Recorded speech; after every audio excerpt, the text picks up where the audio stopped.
Amid rows of homes reduced to piles of ash by the Palisades fire, stands a house that held out against the flames and smoke that scorched northwest Los Angeles last week. It belongs to avid environmentalist Dr. Karina Mayer and her husband Michael Kovac, an architect who designed the building with an emphasis on sustainability and wildfire resilience. Kovac and Mayer fled their home when the fire started last week and watched remotely as their security cameras captured the fire drawing near. Here's the house in a happier time the day before. And then the first time we see fire, big fire in the background is just 3 hours later. Eventually, the power went out, leaving the fate of their home in the dark. After the fire had passed through the area, photos of the destruction began to appear online. In the background of a photo of their neighbor's destroyed home, the couple saw their home standing intact. The sight brought mixed feelings for Mayer.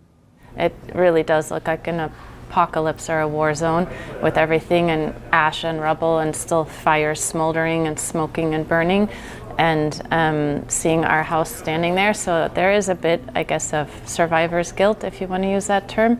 And I mean, we're proud and happy and that our efforts paid off, but we never imagined a scene so stark as this.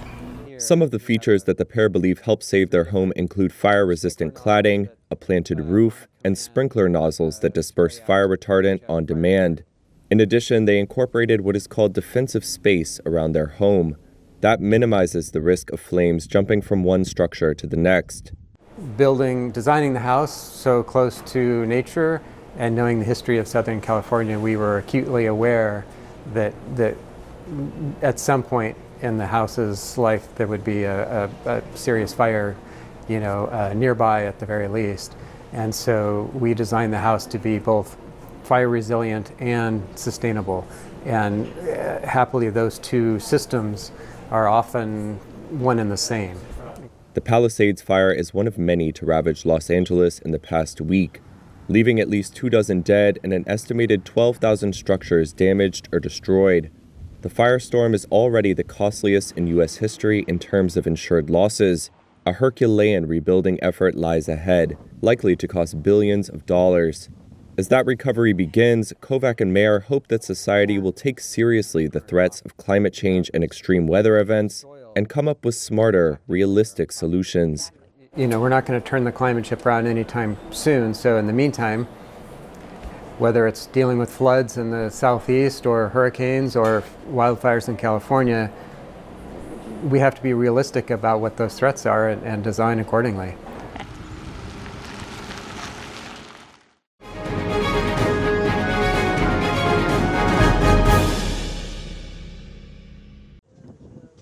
South African rescuers have hauled up dozens of miners and dead bodies from an abandoned gold mine. That was according to police on Tuesday, after 2 days of operations at the site in the town of Stilfontein. Police began laying siege to the mine in August as part of a crackdown on illegal mining. Authorities have said survivors will face illegal mining and immigration charges. Here is Mzukizi Jam, a spokesperson at the South African National Civics Organization. Yesterday they told us that about more than 400 people are still stuck down there, need to be extracted. And they also told us that the number of dead bodies is actually more than 100. Police had previously cut off food and water supplies in an attempt to force the miners to the surface so they could be arrested. Now they're retrieving survivors and dead bodies. Footage issued by a miners' rights group on Monday had shown dozens of corpses and skeletal survivors inside the mine.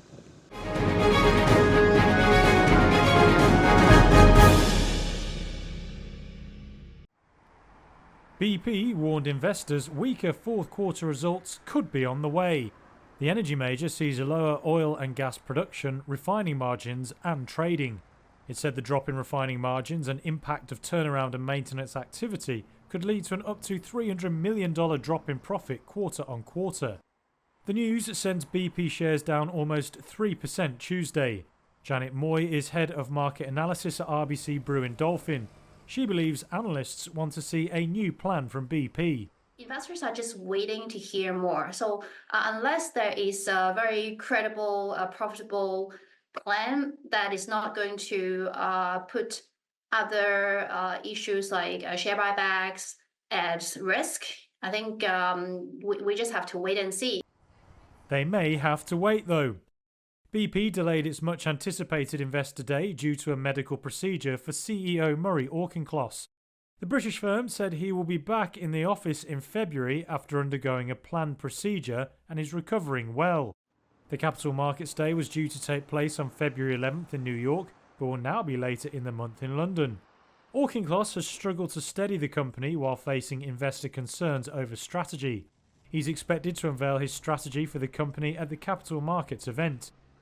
The firm has sharply slowed investments in renewables and low-carbon energy since he replaced previous boss Bernard Looney. Auchincloss has focused instead on higher return oil and gas projects since taking office in January last year. BP will still publish its fourth quarter and full year results as planned on February 11th.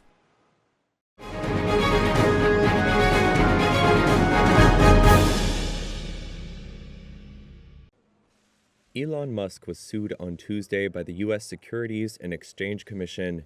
The SEC accused the world's richest person of waiting too long to disclose in 2022 he had amassed a large stake in Twitter, the social media company he later bought and renamed X. An SEC rule requires investors to disclose within 10 days when they cross a threshold of owning 5% or more of a company. The agency said that at the expense of unsuspecting investors, Musk instead waited 21 days to disclose his initial purchase of 5% of Twitter's common shares at artificially low prices. The SEC said Twitter's share price then rose more than 27% once Musk disclosed his stake. Tuesday's lawsuit seeks to force Musk to pay a civil fine and give up, quote, unjust profits. Alex Spiro, a lawyer for Musk, called the suit the culmination of the regulator's, quote, multi-year campaign of harassment against his client. He added the lawsuit addresses a mere, quote, alleged administrative failure to file a single form, an offense that, even if proven, carries a nominal penalty. The filing against Musk comes 6 days before Trump's January 20th inauguration, when SEC Chair Gary Gensler will step down. Trump's nomination to succeed him, Paul Atkins, is expected to review many of Gensler's rules and enforcement actions.